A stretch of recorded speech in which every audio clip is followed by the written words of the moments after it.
500 MCQ suggestion বই থেকে এই পর্বে আমরা কিছু এমসিকিউ প্রশ্ন সমাধান করব। এই ক্ষেত্রে আমাদের প্রথম প্রশ্নটার ক্ষেত্রে খেয়াল করি, নিচের কোন পদার্থটির স্থিতিস্থাপকতা সর্বাধিক। তো আমাদের এই ক্ষেত্রে যে অপশানগুলো দেওয়া আছে, লোহা, কাঠ, তামা, হাড়, এর মধ্যে লোহার স্থিতিস্থাপকতার পরিমাণ হচ্ছে সর্বাধিক। তোমাদের বইয়ে ছক আকারে কিছু ডেটা দেওয়া আছে, সেখান থেকে এগুলো দেখে নিতে পারো, বা এগুলো হচ্ছে মুখস্থের মতোই কিছু জিনিস। আচ্ছা, নিচের কোন পদার্থের ইয়াং মডুলাস সবচেয়ে কম? নিচের কোন পদার্থের ইয়াং মডুলাস সবচেয়ে কম? তো এইখানে দেখো আমাদের কাছে অপশনগুলো আছে কি কি, কাঠ, কাঁচ, হীরা, তামা। এই ক্ষেত্রে ইয়াং মডুলাসের পরিমাণ সবচেয়ে কম হচ্ছে কাঠের। স্থিতিস্থাপক গুণাঙ্কের একক কি? স্থিতিস্থাপক গুণাঙ্কের একক হচ্ছে নিউটন পার বর্গমিটার। আমরা জানি স্থিতিস্থাপকতার গুণাঙ্কের অথবা পীড়ন অথবা হচ্ছে চাপের একক সেম, সেটা হচ্ছে নিউটন পার বর্গমিটার। পীড়ন ও বিকৃতির মধ্যে সম্পর্ক কোনটি? পীড়ন ও বিকৃতির মধ্যে সম্পর্ক কোনটি? পীড়ন হচ্ছে বিকৃতির সমানুপাতিক। পীড়ন বিকৃতির সমানুপাতিক। এই যে তোমরা হুকের সূত্র পড়বা, স্থিতিস্থাপক সীমার মধ্যে পীড়ন বিকৃতির সমানুপাতিক। এরপরে পীড়নের মাত্রা কোনটি? পীড়নের মাত্রা আর হচ্ছে আমাদের যে চাপের মাত্রা, পীড়নের মাত্রা এবং চাপের মাত্রা, এই দুইটা মাত্রাই সেম, সেটা হচ্ছে এম এল ইনভার্স 1 টি ইনভার্স 2। তারপরে দেখো তামার ইয়াং মডুলাস কত? তামার ইয়াং মডুলাস কত সেটা আমাদের কাছে জিজ্ঞেস করেছে। তো তামার ইয়াং মডুলাস হচ্ছে আমাদের 117 গিগাপ্যাসকেল। 117 গিগাপ্যাসকেল। আচ্ছা, এরপর হচ্ছে কোন রাশির যুগলের একক অভিন্ন? অভিন্ন মানে হচ্ছে এক। এর মধ্যে আছে দেখো এই যে বল আর প্লবতা, এই দুইটার একক হচ্ছে অভিন্ন। অন্যদিকে চাপ আর পীড়ন, এই দুইটার একক হচ্ছে অভিন্ন। অন্যদিকে বলের একক হচ্ছে নিউটন, অন্যদিকে পীড়নের একক হচ্ছে নিউটন পার বর্গমিটার। সুতরাং এইটা ভিন্ন, কিন্তু 2 আর 3 এর ক্ষেত্রে হচ্ছে সেম। বিকৃতির একক কোনটি? বিকৃতি যেহেতু একই রাশি, সুতরাং এর কোনো একক নাই, অর্থাৎ কোনো একক নাই, মানে বিকৃতি যেহেতু দুটো একই রাশির অনুপাত, তাহলে বিকৃতির কোনো একক নাই। আচ্ছা, এরপর দেখো একটি 1 মিলিমিটার ব্যাসের তারে 98 নিউটন ওজন ঝুলিয়ে দেয়া হলে পীড়ন কত হবে? পীড়ন হচ্ছে বল বাই ক্ষেত্রফল। পীড়ন হচ্ছে বল বাই ক্ষেত্রফল। বল কত? বল হচ্ছে 98। বল হচ্ছে 98 আর ক্ষেত্রফল কত?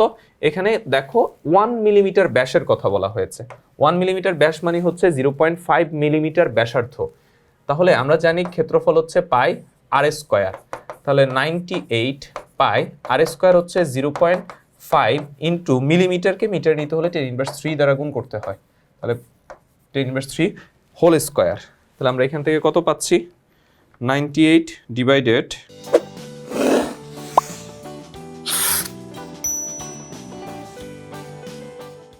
3.1416 ইন্টু হচ্ছে 0.5 ইন্টু 10⁻³ হোল স্কোয়ার। এই ক্ষেত্রে আমরা ভ্যালু পাচ্ছি হচ্ছে 1.248 1.248 ইন্টু 10⁻8 1.248 ইন্টু 10⁻8। এই যে 1.25 ইন্টু 10⁻8 নিউটন পার বর্গমিটার। এক্ষেত্রে খেয়াল করো, এটা হচ্ছে 1.2 আর এটা হচ্ছে 1.25। তো এই দুইটার মধ্যে 1.25 আমাদের ভ্যালুর খুব কাছাকাছি, সুতরাং এই ক্ষেত্রে অ্যান্সারটা হচ্ছে খ। পীড়ন ও বিকৃতির অনুপাতকে কি বলে? স্থিতিস্থাপক সীমার মধ্যে পীড়ন বিকৃতির সমানুপাতিক। এটাই হচ্ছে আমাদের হুকের সূত্র। তো পীড়ন আর বিকৃতির যে অনুপাত, এইটাকে বলা হয় স্থিতিস্থাপকতার গুণাঙ্ক। স্থিতিস্থাপকতার গুণাঙ্ক বা স্থিতিস্থাপক গুণাঙ্ক। আচ্ছা, নিচের কোনটির একক ভিন্ন? এইখানে খেয়াল করো প্লবতা হচ্ছে বল, ওয়ান কাইন্ড অফ বল, ঊর্ধ্বমুখী বল, তরলের ঊর্ধ্বমুখী বল, তাহলে তার একক হচ্ছে নিউটন। অন্যদিকে স্থিতিস্থাপক গুণাঙ্ক, পীড়ন, বাল্ক মডুলাস, এদের ক্ষেত্রে হচ্ছে যে একক সেম। তাহলে কোনটির একক ভিন্ন? প্লবতার একক হচ্ছে ভিন্ন। এরপর দেখো প্লাজমা। প্লাজমা হচ্ছে পদার্থের চতুর্থ অবস্থা। তারপরে দেখো কণাগুলো তড়িৎ বহন করে, কণাগুলো নির্দিষ্ট আকার ও আয়তন আছে। আমাদের এই ক্ষেত্রে কণাগুলোর কিন্তু নির্দিষ্ট আকার ও আয়তন নেই, এই ক্ষেত্রে পদার্থের চতুর্থ অবস্থায় এবং কণাগুলো তড়িৎ বহন করে থাকে, অর্থাৎ অ্যান্সার হবে হচ্ছে 1 ও 2, মানে হচ্ছে ক। এরপরে দেখো বজ্রপাত হলে যে বিজলির আলো দেখা যায় সেটি পদার্থের কোন অবস্থা?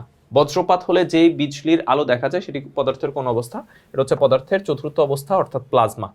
প্লাজমা কণাগুলো হচ্ছে কি রূপ? একটু আগের অপশনে আমরা দেখলাম প্লাজমা কণাগুলো হচ্ছে তড়িৎ পরিবাহী।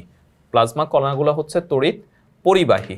তো এটাই ছিল এই পর্বে আমাদের এমসিকিউ গুলোর সমাধান বা ব্যাখ্যা বিশ্লেষণ। প্রশ্নগুলো আমরা সমাধান করাচ্ছি 500 এমসিকিউ সাজেশন বই থেকে। তোমরা যারা 500 এমসিকিউ সাজেশন বই সংগ্রহ করনি, খুব দ্রুত সংগ্রহ করে ফেলবে।